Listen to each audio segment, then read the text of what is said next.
자, 오늘은 저희가 첫날이니까 일단은 성경 전체에 대해서 성경이 왜 중요하고 왜 우리 이 성경이라는 게 왜 하나님이 이 성경 우리에게 주셨고 그다음에 이 성경 읽는 거가 왜 중요한지부터 먼저 얘기를 해볼 거예요. 왜냐하면 이 성경이 중요한지 우리가 모른다면 아예 읽는 것조차도 그 이유를 찾지 못하기 때문에 우리가 읽지도 않을 테니까요. 일단은 오늘 아주 간단한 질문 하나로 시작하고 싶어요. 어렵고 신학적인 질문 아니고요. 그냥 되게 현실적인 질문입니다. 네, 혹시 여기 계신 분들 중에서 성경을 처음부터 끝까지 다 읽어보신 분이 계세요? 창세기부터 요한 계시록까지요. 예, 혹시 시도를 해보셨다면 거기 책에다가 한번 어, 이렇게 써주시고 아니면 이렇게 처음부터 끝까지 다 읽으셨으면 이렇게 손을 들어봐 주셔도 됩니다. 예, 줌에 이렇게 리액트라는 게 있어서 손을 들 수도 있고, 예, 네, 한 분 계시네요. 네, 네, 네, 예, 이 중에 한 분 계시고요. 예, 네, 그 성경을 일단은 제가 말씀을 드리고 싶은 거는 처음부터 끝까지 읽는 것 자체가 어, 우리 보통 사람들에게는 굉장히 어려운 그 일이라고 제가 생각해요. 없는 분들이 더 많을 수도 있죠. 근데 솔직히 우리 마음속에 이런 생각은 한 번쯤 다 해보잖아요. 예, 언젠가, 언젠가는 성경 전체를 한 번은 꼭 다 읽어야지. 그게 막 인생의 목표 같고 버킷리스트 같고 진짜 어떤 분들한테는 이게 높은 산, 에베레스트 산을 등반하는 느낌이에요. 근데 더 솔직히 말하면요. 성경을 끝까지 읽는 건 마치 이런 느낌일 때도 있어요. 끝까지 살아남는 사람만 읽는 거. 약간 서바이벌 같은 느낌이 드는 거죠. 예. 그래서 이렇게 느낄 때도 있어요. 창세기부터 계시록까지 다 읽는 사람은 강한 사람이다. 레위기까지 읽는 사람은 훈련된 사람이라고 그렇게 생각이 들 때도 있고 왜냐하면 레위기 우리 모두 어렵고 뭔가 지루하다는 느낌이 들 때도 있잖아요. 민수기까지 버틴 사람은 정말 정신력이 강한 사람이다. 그리고 에스겔까지 간 사람은 진짜 뭐 영적으로 정말 상위권으로 생각된다고 정말 대단한 사람이다. 그래서 이렇게 느낄 때가 우리가 많아요. 그리고 뭔가 읽다 보면 약간 어쩔 때는 우리가 이렇게 느낄 때 있어요. 약간 어 읽는 거를 좋아하지 않는 사람들이거나 약한 사람들을 걸러내는 것처럼 느낄 때가 있어요. 예, 읽는 걸 잘 못하거나 이해가 좀 느리거나 중간에 읽다가 지치면 그리고 또 막히면 멈추게 되고요. 예. 그렇지만 제가 진짜 묻고 싶은 건 이거예요. 우리가 성경을 때로는 읽으면서 이렇게 느껴질 때도 있지만 하나님이 원래 이런 분이실까요? 하나님이 강한 사람만 살아남아라. 살아남은 사람들만 성경을 이해할 수 있다. 이러한 방식으로 일하시는 분일까요? 지소화요처럼 느끼고 하나님은 과연 약한 사람을 걸러내시는 분인가요? 예.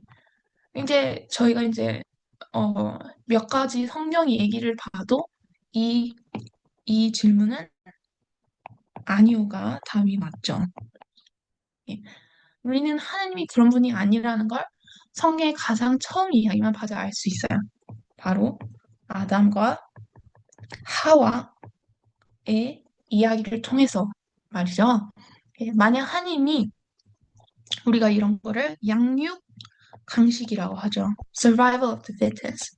강한 사람만 살아남을 수 있고 그다음에 어, 약한 사람들은 먹이가 된다. 약간 이런 느낌. 그래서 만약 하나님이 이 양육 강식의 방식의 하나님이었으면요. 아담과 하와가 실패했을 때 이렇게 하셨을 거예요. 아, 내가 만든 창조물들 실패했네. 그럼 삭제하고 그냥 새로 인간들을 만들자. 그렇지만 하나님은 그러지 않으셨어요. 그들을 지우지도 않으셨고 바꾸지도 않으셨고 뭔가 이렇게 막 새로 막 바꾸려고 하지 않고, 그다음에 버리지도 않으셨어요. 오히려 하나님은 그들에게 다가가셨고, 다가가다, 다가가셨고, 수치를 덮어주셨고, 네, 죄를 덮어주셨죠, 일단은. 그다음에 구원의 약속을 주셨어요. 예, 하나님은 그런 분이에요. 하나님은 약한 사람을 품으시고, 그다음에 넘어진 사람에게 다가오시고, 실패한 사람을 붙잡으셔요.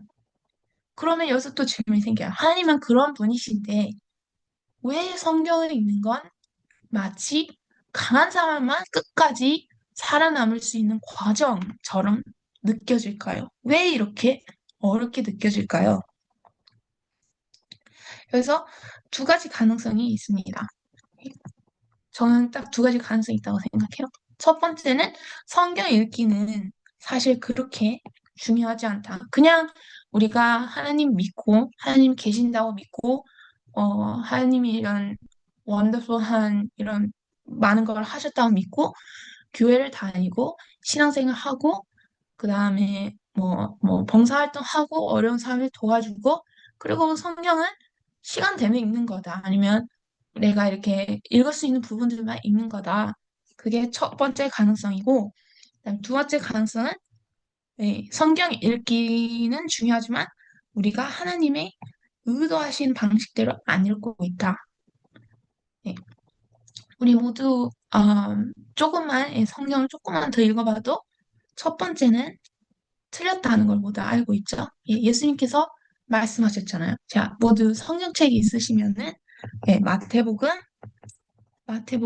4장 4절로 같이 가겠습니다. 그리고 우리가 이게 사람들이 열 13명이 있어요. 그러니까 최대한 우리가 같이 성경 읽도록 노력해 볼게요. 저희 누군가 마태복음 4장 4절 읽으실 수 있으신가요? 네, 마이크 켜고 한번 읽으셨으면 좋겠습니다. 마태복음 4장 4절이요.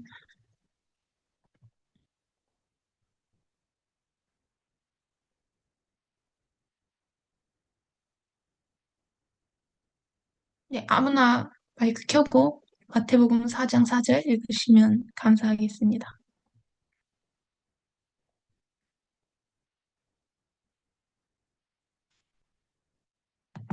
아직 첫날이라 조금 더 월말이 필요할 수도 있으니까 네, 그냥 제가 읽겠습니다.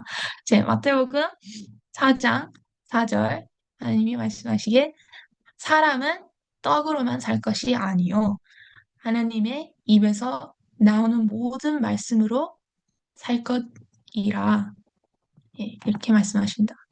그 말은 말씀으로 우리가 사는 거예요. 그리고 디모데후서 디모데후서 3장 15절에서 17절 같이 읽어보겠습니다. 디모데후서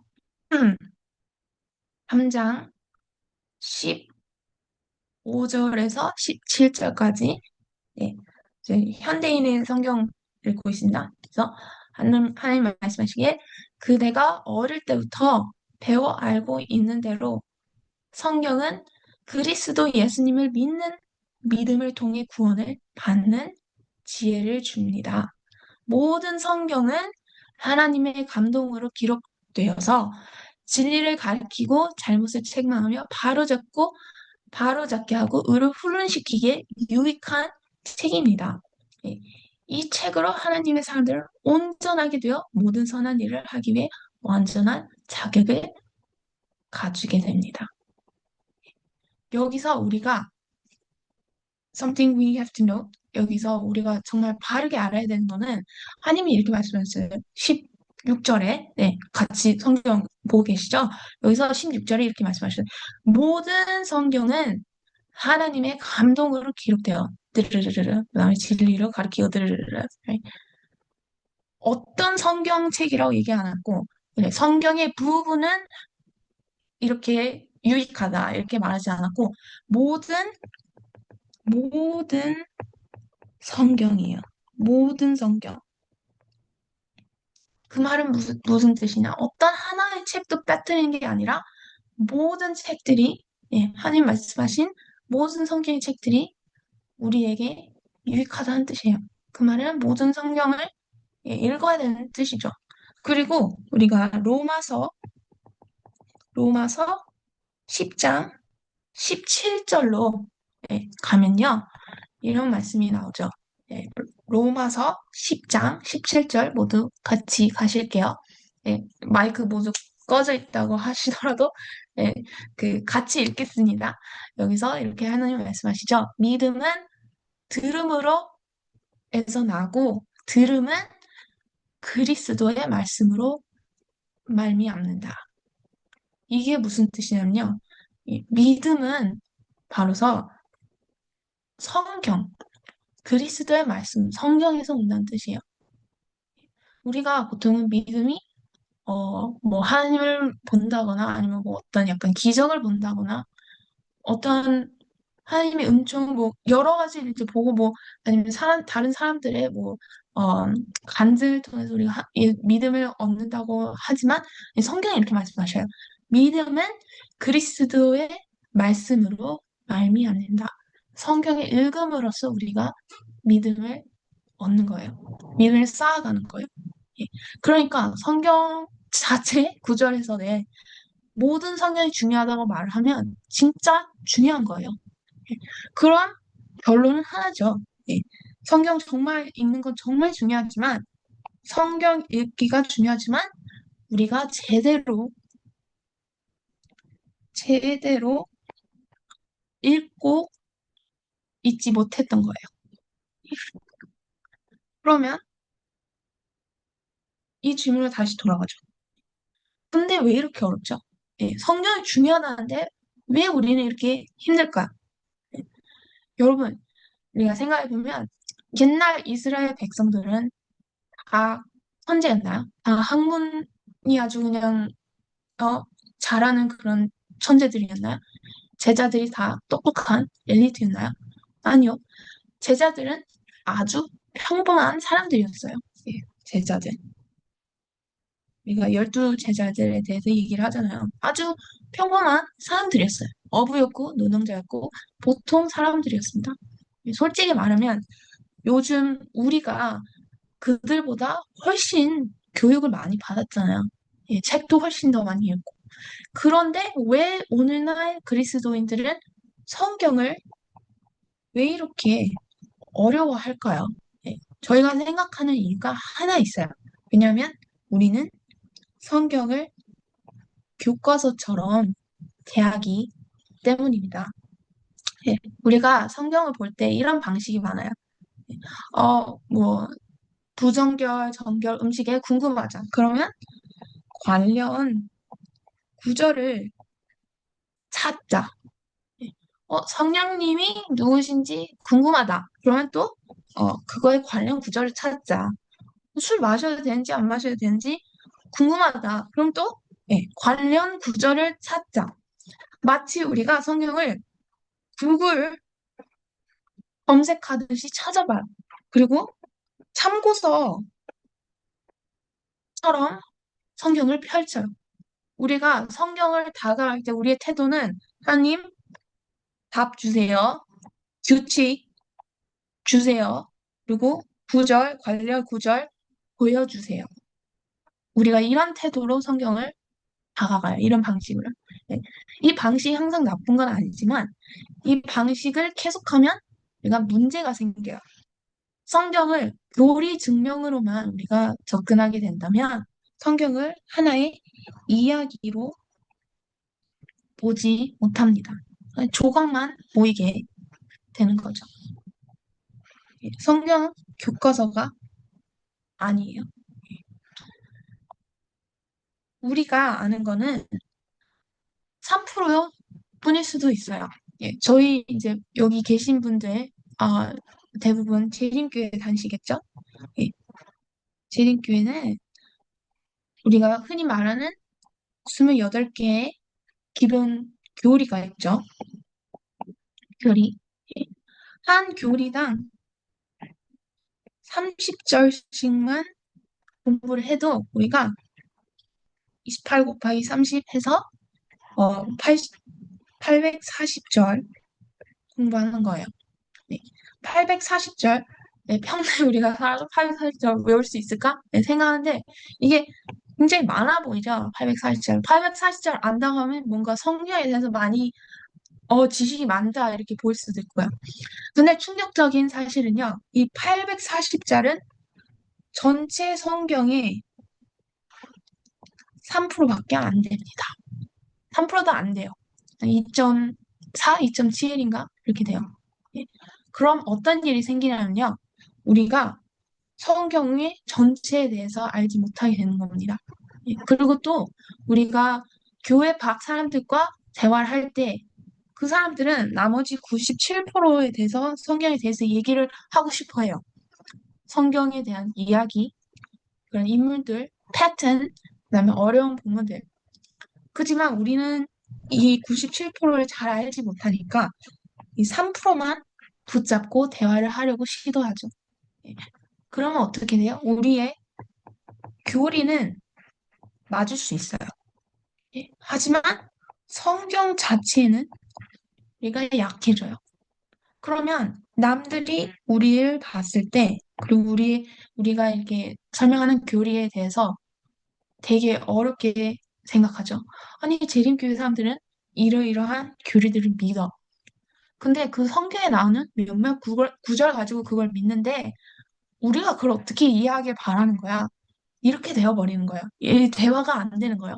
그래서 우리 교회는 전체적으로 교리적으로는 강한데 성경적으로는 좀 약한 상태가 되는 거죠. 그리고 사실 우리 스스로도 그걸 마음 깊은 곳에서 그걸 느껴요. 예, 이런 생각이 날 때가 있죠. 나는 성격이 전체적으로 무슨 말인지 잘 모르겠는데, 이 이야기하고, 이 인물하고, 이 이야기하고, 이 이야기가 또 어떻게 연결되는 거지? 이 책은 내가 이해할 수가 있는데, 다른 책은 이해가 안 되는데, 나머지는 어떻게 읽어야 되지? 그리고 또 이런 생각을 하게 되죠. 이게 우리가 믿는 교리는 이게 맞는데, 그리고 어떤 성경 구절이나 이야기를 읽게 되면, 이게 왜 교리랑 안 맞는 얘기를 하는 거지? 이걸 어떻게 내가 이해를 해야 되는 거지? 이런 고민들을 하게 되죠. 예. 그런 고민들을 하게 되면서, 예, 방금 말씀드렸지만, 이런 고민들을 하게 되면서 우리는 성경에서 쉬운 부분만 골라서 읽게 됩니다. 우리가 시편 좋아하죠. 위로되고 찬양되고. 그다음에 복음서, 복음서 너무 좋아요. 예수님 얘기니까요. 예. 하지만 우리가 레위기, 뭐 민수기, 에스겔 이런 거를 읽게 되면 굉장히 에스겔 이런 책들 읽게 되면 되게 뭐라 하지? 민감이 아니라 되게 난감해져요. 이해를 할 수가 없으니까요. 누가, 와, 진짜 민수기가 제일 재밌어.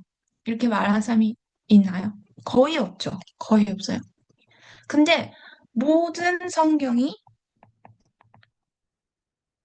하나님께서 주신 말씀이라면 우리는 질문을 해야 돼요. 왜 우리는 어떤 부분을 선택사항처럼 대할까요? 성경에 그런 게 있을까요? 근데 우리가 방금 그렇게 얘기를 했죠. 선택사항이라는 건 없어요. 예수, 성경에서 말씀하시길 모든 성경이 유익하다라고 말씀하셨어요. 우리는 성경 앞에서 논리를 버려요. 우리의 뇌는 정말 재밌게 작동해요. 다른 거는 다 논리적으로 우리가 하거든요. 우리가 일반 책을 읽으면 처음부터 아이고, 처음부터 끝까지 다 읽어요. 예를 들어 우리가 뭐 추리소설 읽다고 하면 우리가 3장에서 뭐 사건이 터졌어요. 예, 사건이 터졌다 해서 우리가 4장, 5장, 6장, 7장 뭐 이런 거 뛰어넘어서 10장으로 갑자기 가서 뛰어넘나요? 그렇게 하지 않아요. 왜냐하면 우리가 이렇게 해버리면 이야기가 굉장히 혼란스러워지잖아요. 이야기를 조각으로밖에 이해를 할 수밖에 없어요. 왜냐하면 10장을 이해하려면 그 전 모두 9장들을 다 이해를 해야 돼요. 이해가 필요해요. 근데 우리가 성경을 읽을 때는요, 보통 그렇게 하지 않아요. 예, 우리가 뭐 창세기 읽다가 갑자기 뭐 시편으로 넘어가고, 그러다가 갑자기 뭐 복음으로 넘어가고, 그러다가 또 갑자기 이쪽으로 뭐 요수아 쪽으로 넘어오고 이래요. 막 왔다 갔다 해요, 우리가. 조각만 읽고, 그리고 뭐 읽다가 이해가 안 되면 멈춰요, 우리가. 멈추고 같은 절을 10번 읽고 20번 읽고 같은 장을 막 30번 읽고 이래요. 그리고 답답해서 우리가 서로 이렇게 얘기를 하죠. 아, 하나님하고 이렇게 이거 어렵게 만드셨지, 이 성경을. 이거 왜 더 쉽게 설명을 안 해주셨지? 근데 여러분 혹시 우리가 잘못 이해하고 있는 건 하나님이 설명을 하신 게 아니라 이 설명이 이미 이렇게 한 이야기로 펼쳐져 있는데 우리가 하나님 의도하신 대로 그렇게 읽지 못한 건 아닐까요? 성경은 하나님의 큰 이야기예요. 예, 성경은 교과서가 아닙니다. 예, 이야기입니다. 창세기부터 출애굽기가 흐르고, 그죠? 창세기부터 출애굽기가 흐르고, 그리고 여기서 레위기가 흐르고, 민수기가 흐르고, 신명기가 흐르고, 그다음에 뭐 드르르르 그리고 쭉 해서 계시록까지. 이게 하나의 흐름이에요. 그리고 이 이야기 속에서 우리는 규칙, 뭐, 정보, 인물만 배우는 게 아니라 이 하나님이 어떤 분이라는 거를 알아가게 됩니다. 우리가 친구를 알아가는 방식도 그래요. 우리가 친구에 대해서 그 친구의 설명서를 읽지는 않잖아요. 예. 우리가 친구를 어떻게 알아가요? 대화를 하면서, 대화. 그 시간을 보내면서, 그리고 그 친구의 인생 이야기를 들으면서 알죠. 그 사람을 알아가죠. 예, 하나님도 똑같아요. 성경은 하나님의 이야기예요. 하나님의 마음을 드러내는 책입니다. 우리가 성경을 이야기로 읽기 시작하면 질문이 바뀌어요. 예. 이 규칙이 뭐야? 이 교리에 대한 구절은 뭐라고 얘기를 하지? 이런 질문에서 하나님은 어떤 분이시지?로 바뀌어요. 우리가 이야기를 읽으면서 하나님은 지금 이 이야기에서 뭘 하시는 거지? 왜 이렇게 이끄시는 거지? 하나님이 자기 백성을 통해서 또 어떤 표현을 하려고 하시는 걸까? 예. 그리고 이제 우리 앞으로 이거에 대해서 저희가 일주일 동안 더 얘기를 해볼 겁니다. 예. 그래서 질문이 또 한 가지가 이렇게 또 시작이 되죠. 예. 질문이 이제 여기까지 와요. 예수님 믿는다고 하면서. 우리가 예수님을 구주로 믿는다고 하면서 예, 예수님이 뭘 성취하러 오셨는지 모르면 우리는 과연 예수님을 안다고 말을 할 수 있을까요?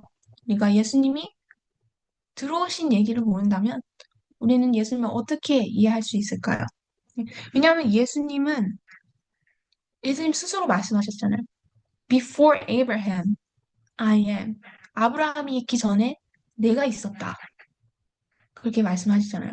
그게 아마 어, 요한복음, 그쵸? 요한복음 5장 58절에 나온 말씀이죠. 예, Before Abraham, I am. 아브라함이 있기 전에 내가 있었다. 예수님의 이야기는 예, 복음에서 시작되는 것이 아니에요. 창세기부터 시작이 되죠. 예수님의 이야기는. 그래서 우리가 예수님의 이야기를 모른다면 어떻게 과연 예수님을 알 수 있고 이해한다고 말할 수 있을까요? 그리고 어떤 분들은 이렇게 말합니다. 아, 나는 경험으로 하나님을 알아요. 기적으로 하나님을 알아요. 예수님을 알아요. 그리고 경험은 진짜입니다. 왜냐하면 저도 그걸 스스로 몸을 느꼈거든요. 저도 제 인생에 있었을 때 굉장히 존재적으로 공허했던 기간이 있었어요. 그때 기적적으로 하나님이 저를 만나주셨고, 기적적으로 저를 회복해 주셨습니다. 그래서 저도 이 기적이란 거를 몸소 느껴봤고, 경험해봤습니다. 그 사랑이 너무 커서, 하나님 사랑을 너무 크게 느껴져서 침례를 받고 싶었어요. 그래서 이 경험이라는 거는 진짜고 중요해요. 하지만 여기에 위험이 있어요. 믿음이, 믿음이 경험 위에만 세워진다면요. 우리가 하나님이 느껴지지 않는 시기가 올 때 우리는 하나님을 잃어버린 것처럼 느낍니다. 예. 하나님이 느껴지지 않은 시기가 올 때가 있어요. 우리 인생을 살 때요. 어려운 일을 겪는가 우리가 기도를 하는데 뭔가 하나님이 기도에 응답해 주시지 않은 느낌? 그런 느낌이 들 때 우리가 경험으로만 믿음이 바탕되었다면 하나님이 안 느껴진다고 느껴지고 하나님이 잃어버린 것처럼 느껴지게 돼요. 또 어떤 사람은 이렇게 생각을 해요. 나는 기적적인 같은 경험이 없는데 그럼 나는 하나님 모르는 건가? 이런 생각도 하기도 하죠. 어떤 사람들은. 그런데 예수님 말씀하시죠. 하나님을 아는 더 확실한 길이 있다. 더 확실한 길이 있다라고 말씀해 주셔요. 요한복음 2장 23절부터 25절 같이 읽겠습니다. 제가 요한복음 2장 23절부터 25절 우리가 다음 수업 때는 같이 구절 읽겠습니다. 다음 수업 때는 제가 사람들 부를 거예요. 구절 같이 읽게. 예, 오늘 제가 읽겠습니다. 요한복음 2장 23절, 25절까지 예수님이 6월절 기간에 예루살렘에 계실 때 그분은 행하시는 기적을 보고 많은 사람들이 예수님을 믿었다. 예수님이 하시는 기적을 보고 사람들이 예수님만 믿었어요. 아, 이분이 메시아구나. 이분이 그 하나님의 아들이구나. 이렇게 막 믿었어요. 그러나 24절에 이렇게 말을 하죠. 그러나 예수님은 모든 사람을 알고 계셨기 때문에 자신을 그들에게 맡기지 않으셨으며 사람의 속뜻을 아셨기 때문에 어떤 사람에 대해서 누구의 설명을 들으실 필요도 없었다. 여기서 말을 하는 건 뭐냐? 사람들은 기적을 보고 예수님을 믿었다고 말을 했지만 예수님은 그들을 신뢰하지 않으셨어요. 왜냐하면 예수님은 사람의 속을 아시거든요. 기적을 보고 믿는 건 진짜 믿음이 아니라 아니면 흔들릴 수 있는 뭐 진짜 믿음일 수는 있겠죠. 근데 흔들릴 수 있는 믿음이고 예, 편한 믿음이 될 수 있어요. 뭔가 일이 잘 풀릴 때만 되는 믿음. 기적이 일어날 때만 되는 믿음. 그 하나님이 내 기도에 응답해 주실 때만 되는 믿음. 편한 믿음이 될 수 있어요. 근데 예수님이 찾으시는 사람들은요, 말씀으로만 또 분을 아는 사람. 말씀으로만. 기적이 없어도 예수님에게 붙드는 사람. 느낌이 없어도 예수님을 신뢰하는 사람. 심지어 제자들도 예수님을 몇 년을 따라다녔지만 예수님을 제대로 몰랐어요. 예수님 제대로 이해하지 못했어요. 심지어 제자들도요. 그들이 예수님을 진짜 이해한 거는 예수님이 승천하시기 전 성경을 40일 동안 풀어주셨어요, 제자들에게. 이제 그 이야기는 우리가 내일 더 자세히 볼 거예요. 그래서 성경의 중심의 질문은 이거예요. 하나님이 이렇게 말씀하신 거예요. 성경은 규칙책 아니에요. 사전, 신학 사전 아닙니다. 도리, 요약집가 아니에요. 성경은 하나의 이야기입니다. 그리고 그 이야기의 중심은 하나님이, 아이고, 자, 하나님이 인간에게 다가가서 하, 하신 질문. 나를 다시 믿겠니? 에덴에서 시작해서 이스라엘을 지나, 포로기를 지나, 메시아로 이 이야기가 이어지고, 십자가로 가고, 그리고 왕국, 다시 하나님이 세우시는 왕국으로 완성되는 이야기. 하나님은 자기 백성을 걸러내려고 쫓아가시는 게 아니라 이 신뢰,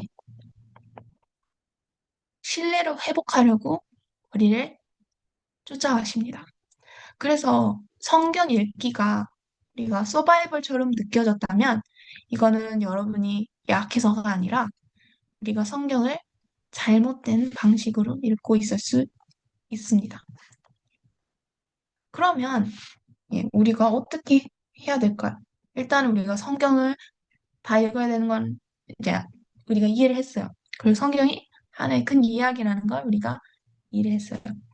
뭐 어떻게 해야 될까요?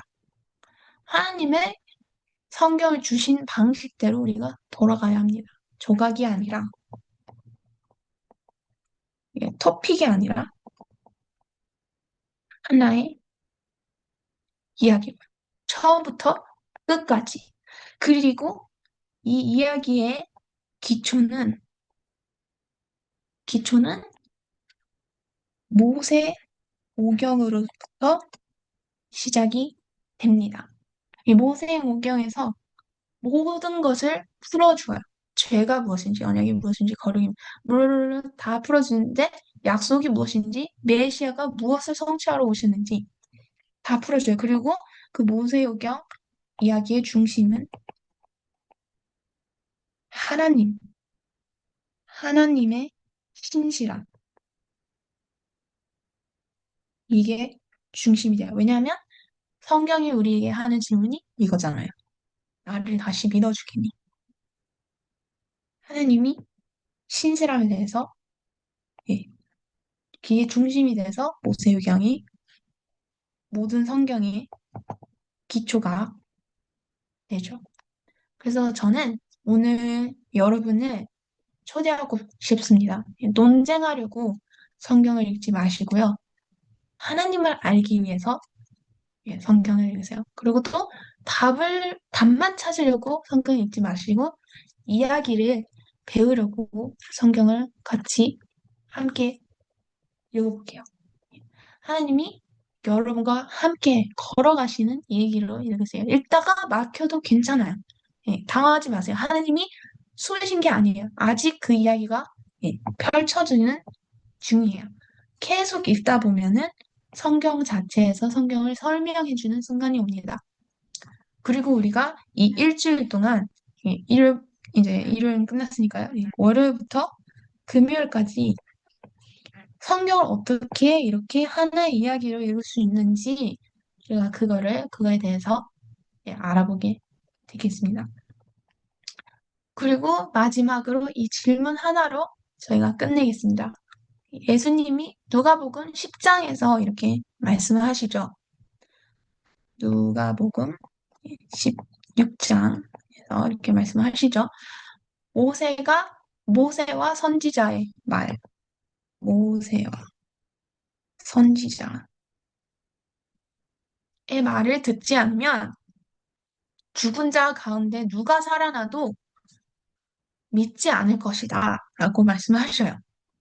모세와 선지자는 이제 우리가 내일 더 얘기를 할 거지만 이거는 모세오경과 그다음에 그 Old Testament, 한국말로 갑자기 생각이 안 나는데 아무튼 성경 Old Testament, 그거에 대해서 얘기를 하는 거예요. 그러니 우리가 다시 처음으로 돌아가야 해요. 기초로 모세오경 다시 돌아가야 돼. 이야기로 돌아가야 해요. 왜냐하면 하나님은 오늘도 우리에게 묻고 계세요. 나를 다시 믿겠니? 그리고 이 믿음은 우리가 아까 로마서 10장 17절에 봤던 것처럼 말씀의 들음으로써 오죠. 그래서 내일 우리는 이 모세오경이 성경이 이해의 시작이자 기초라는 것에 대해서 더 같이 깊이 공부를 할 것입니다. 오늘은 여기서 마치겠습니다. 네, 감사합니다. 질문 있으신가요? 혹시 질문 있으시면 여기다가 챗에다가 남겨주세요. 수고하셨습니다. 아, 네, 감사합니다. 질문 있으신가요? 네, 질문 없으시면 저희 기도하고 마무리하겠습니다. 네.